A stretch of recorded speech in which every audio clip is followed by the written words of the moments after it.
James has taken Leo's ball and refuses to give it back, and that is okay.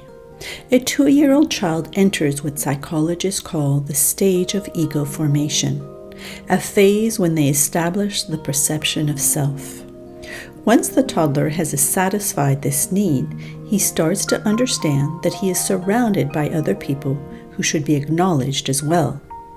If a parent insists his child shares and does not support their egocentrism, the child may look for this feeling for the rest of their life. The stage is characterized by the use of the word me in speech. A child perceives everything around them as mine.